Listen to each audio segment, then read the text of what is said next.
మన తెలుగు ప్రేక్షకులు అందరికీ నమస్తే. ఈ గెలుపుతోటి బాధ్యత మరింత పెరిగింది.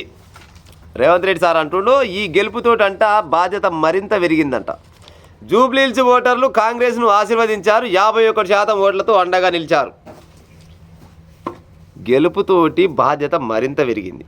వాస్తవానికి ఈ తెలంగాణ రాష్ట్రంలో 10 సంవత్సరాల నియంత పరిపాలన జరుగుతుందని ఏడికి వస్తే ఆడికే మాట్లాడుతుండు. ఎవరికి గెలిపిస్తలేడు, ఉద్యమకారులకు ఇస్తలేడు, అమరవీరులకు ఇస్తలేడు, ఉద్యోగులకు ఇస్తలేడు, నిరుద్యోగులకు ఇస్తలేడు, జనాలకు గెలిపిస్తలేడు అనే ఉద్దేశంతో ఏం చేయాలనే తరుణంలో నువ్వు చిన్నగా తెలుగుదేశం పార్టీకి వెళ్ళి కాంగ్రెస్ పార్టీలో పడ్డావు రేవంత్ రెడ్డి గారు.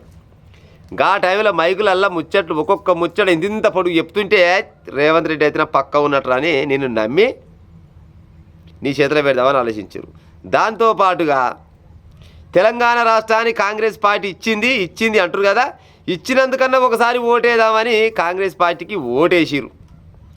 ఎందరో మంది విద్యార్థులు, అమరవీరుల కుటుంబాలు,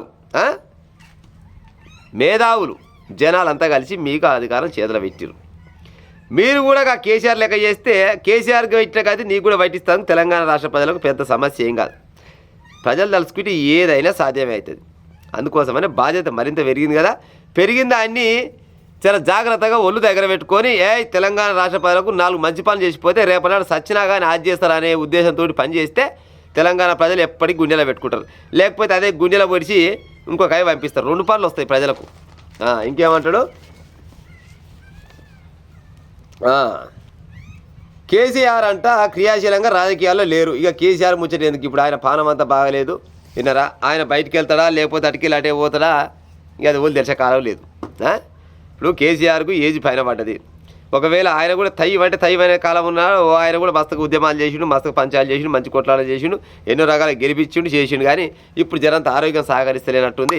ఇక ఆయన ఇంట్లో ఉంటుండు. ఇప్పుడు ఆయన మనం ఏమంటట్లేదు. కానీ ఇంకా కిషన్ రెడ్డి ముచ్చట చెప్పిండు. కిషన్ రెడ్డి ప్రచారం చేసినా కానీ బీజేపీకి 17,000 ఓట్లే. అసలు కిషన్ రెడ్డి ప్రచారం చేస్తే ఏమవుతుంది? కిషన్ రెడ్డి ప్రచారం ఎందుకు చేస్తాడు? వంతుకు వచ్చిండు ఆయన అంతే.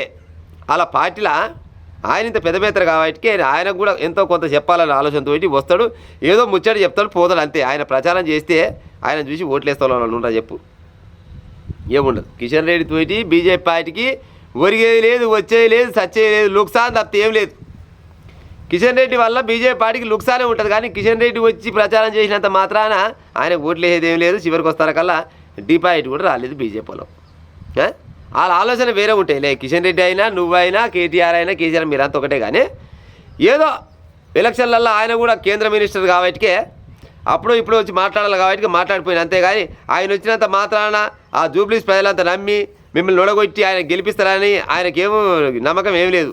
ఎటవాడి మీరు గెలుస్తారు లేకపోతే బీఆర్ఎస్ గెలుస్తారు, అంతగాని మించింది ఏం లేదు. మేము గెలవమన్న సంగతి ఆ బీజేపీ పార్టీ కిషన్ రెడ్డికి ఏనాడో ఎరక. విన్నారా? ఆయనకు అంత అవసరమే లేదు. ఆయన కాంట్రాక్టులు కావాలి, ఆయన పైసలు ఆయన దగ్గర పడితే ఆడి సరిపోద్ది అంతే. అసూయ అహంకారాన్ని తగ్గించుకోవాలి. బీఆర్ఎస్ ఎమ్మెల్యే హరీష్ అసూయను తగ్గించుకోవాలని, కేటీఆర్ అహంకారం తగ్గించుకోవాలని, మీ వయసుకు అంటే తక్కువ ఇగో హరీష్ రావు అయినా కేటీఆర్ అయినా ఆయన అసూయ తగ్గదు, ఈయన అహంకారం తగ్గదు. ఎందుకంటే కేటీ రామారావు తెలంగాణ రాష్ట్రం ఉరుకుతుంటే పట్టుకొచ్చిన ఆయన కొడుకే ఆ సారు రేవంత్ రెడ్డి గారు.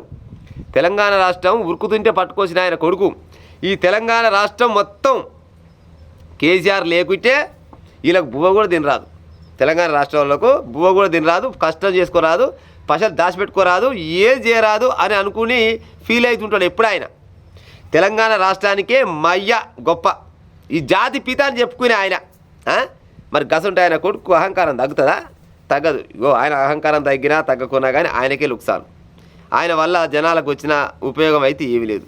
ఒకవేళ మీరు అన్నట్టు అహంకారం తగ్గించుకుంటే మంచిగా ఉంటుంది. కానీ అహంకారం తగ్గితే ఆయన కేటీఆర్ ఎందుకు అవుతాడు? కేటీఆర్ కాడా ఆయన.